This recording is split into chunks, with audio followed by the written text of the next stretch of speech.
আজকে ভেজ আচার বানাবো পুরো সবজি দিয়ে।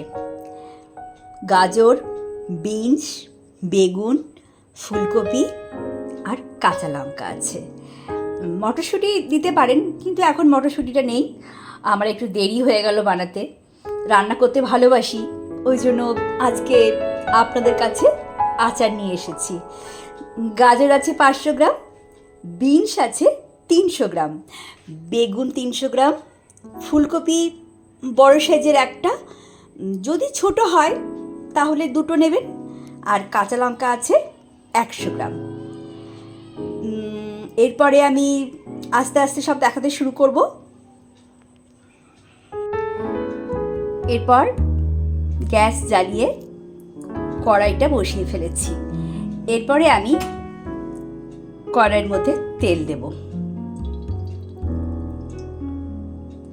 এটা কিন্তু একদম ডিপ ফ্রাই হবে। সবগুলোকেই আমি আলাদা আলাদা করে ডিপ ফ্রাই করে নেব, ওই জন্য অনেকটাই তেল লাগবে। আর ভেজ আচার তেল তো লাগবেই। প্রথমে আমি গাজরটা দিয়ে ফেলেছি। প্রথমে গাজরটাকে আমি ভালো করে ফ্রাই করে নেব। একদম ডিপ ফ্রাই হবে, মানে তেলের মধ্যে এগুলো পুরো বয়েল হয়ে যাবে। ওদিকে আমার গাজর ফ্রাই হচ্ছে, একবার দেখিয়ে ফেলি। প্রথমবার দিয়েছি, আমি দুবারে ভাজবো, একবারে হবে না। আর এপাশে আমি একটু মশলাগুলো দেখিয়ে ফেলি। কাঁচা লঙ্কাটা একটু ভাপিয়ে নিলাম মাইক্রোতে 1 মিনিট। আদাটা বেটে নেব। এখানে আমার আপনার আছে জোয়ান, মৌরি, মেথি, জিরে, টোটাল হচ্ছে 50 গ্রাম। এটাকে আমি শুকনো কড়াইয়ে ভেজে নিয়েছি, এবার একটু ডাস্ট করে নেব। এটা আছে 30 গ্রাম সর্ষে, এটাও আমি মিক্সিতে বেটে নেব। আর তেঁতুলের পাল্প লাগবে, তেঁতুলটাকে আমি একটু ভিজিয়ে রেখেছি। গাজর কমপ্লিট করে ফেলেছি। এবারে আমি ভাজবো বিনস।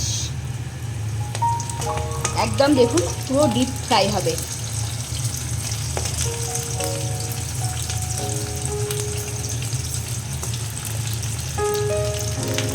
ওই জন্য একবারে ভাজা যাচ্ছে না, অল্প অল্প করে 2-3 বার করে ভাজতে হচ্ছে।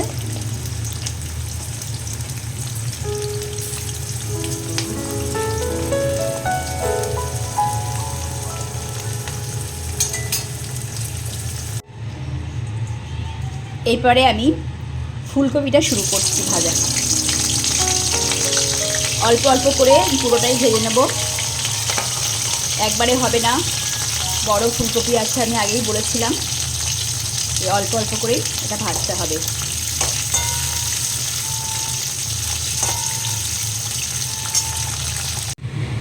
এবারে আমি বেগুনটা ভেজে নেব। বেগুনটাও কিন্তু একদম ডিপ ফ্রাই হবে।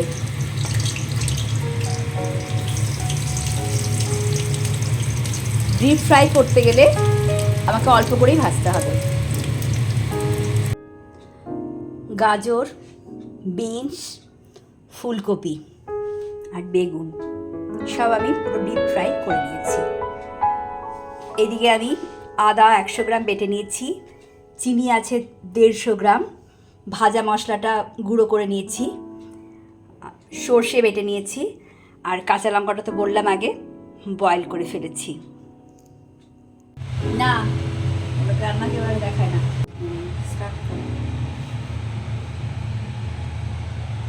তেলটা গরম হয়ে গেছে, সব যে ফ্রাই করলাম সেই তেলটাতে আমি আচারটা বানাবো। এবার আমি গ্যাসটা কিন্তু অফ করে দেবো। আদাটা গ্যাসটা অফ করে দেবো।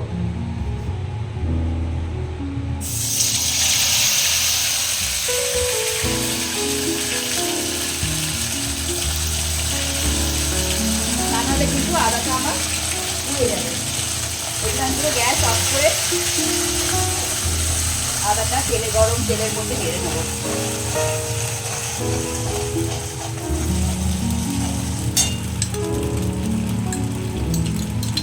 যে আদাটা আমি বেটে রেখেছিলাম পুরো আদাটাই আমি এর মধ্যে দিয়ে দিলাম।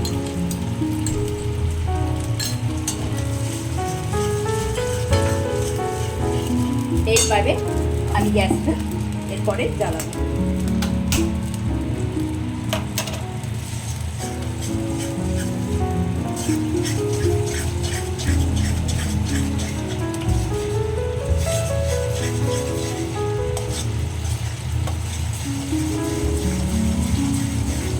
এরপরে এর মধ্যে আমি এবার আদাটা একটু ভাজা ভাজা হয়ে গেছে, বেশি ভাজবো না আমি।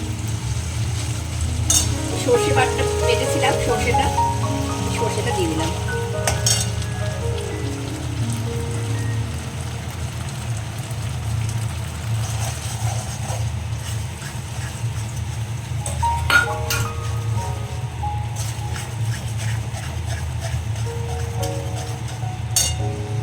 এবার এর মধ্যে আমি হলুদ দেবো,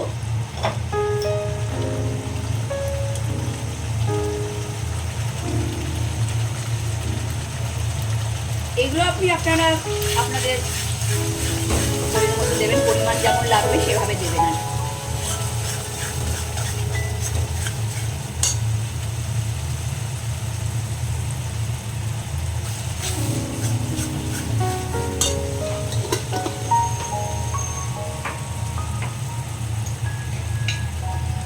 কাশ্মীরি লঙ্কা গুঁড়ো দেবো, এটা একটু কালারটা আসবে।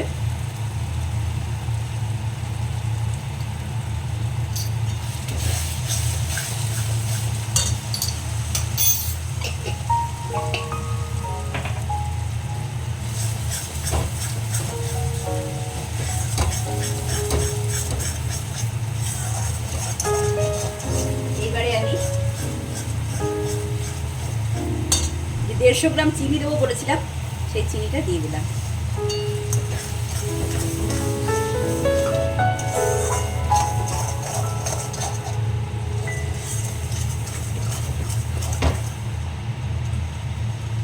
তেঁতুলের যে পাল্পটা করে রেখেছিলাম সেটা আমি প্রথমেই সবটা দেবো না, দেখে দেব। এটাতে আমার আচারটা টক হবে।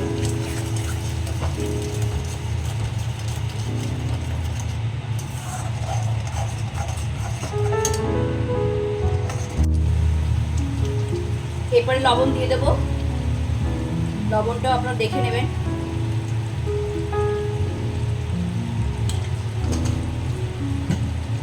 যে কাঁচা লঙ্কাটা বয়েল করে রেখেছিলাম, কাঁচা লঙ্কাটা দিয়ে দিলাম।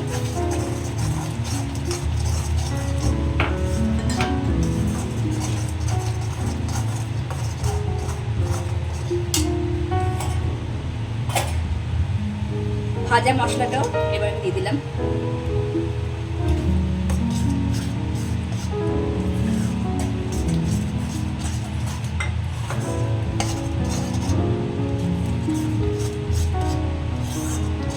এরপরে আমি সবজিগুলো ভেজে রেখেছি, এক করে সবজি দিয়ে থাকবো।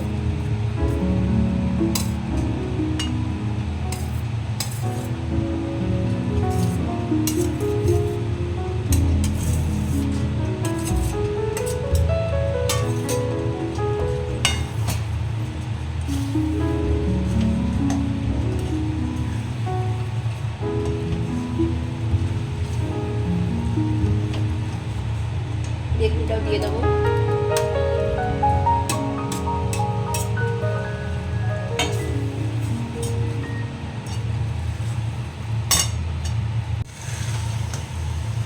এবার আমি এর মধ্যে একটু জল দিচ্ছি, জলটা কিন্তু গরম।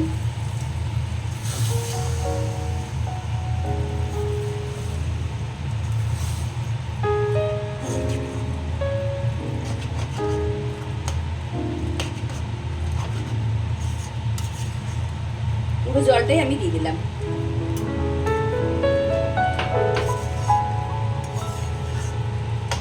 তেঁতুলের কাঠটা আর একটু দেবো, পুরোটাই দিয়ে দিলাম। এটা তো আচার, টক না হলে তো ভালো লাগবে না।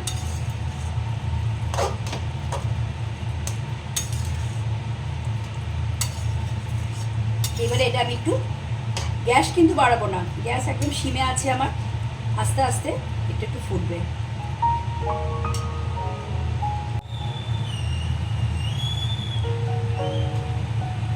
এর মধ্যে আমি একটু সোডিয়াম বেনজয়েট দিচ্ছি, একদম অল্প পরিমাণে, যাতে আচারটা আমরা বাইরেও রাখতে পারি, নষ্ট হবে না।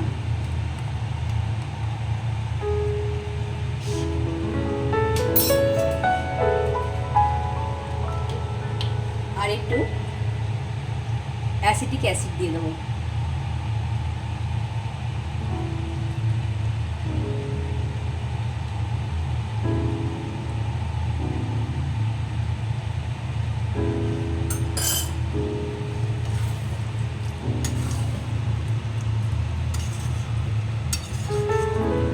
এবার আমি গ্যাসটা সিমে করে আস্তে আস্তে করে একটু এটা ফুটবে।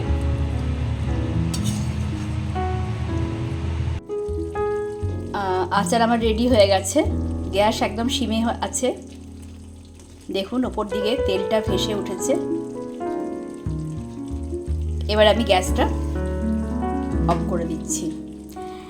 এটা আপনারা রুটি, পরোটা, আলুর পরোটা যা খুশি দিয়ে খেতে পারেন।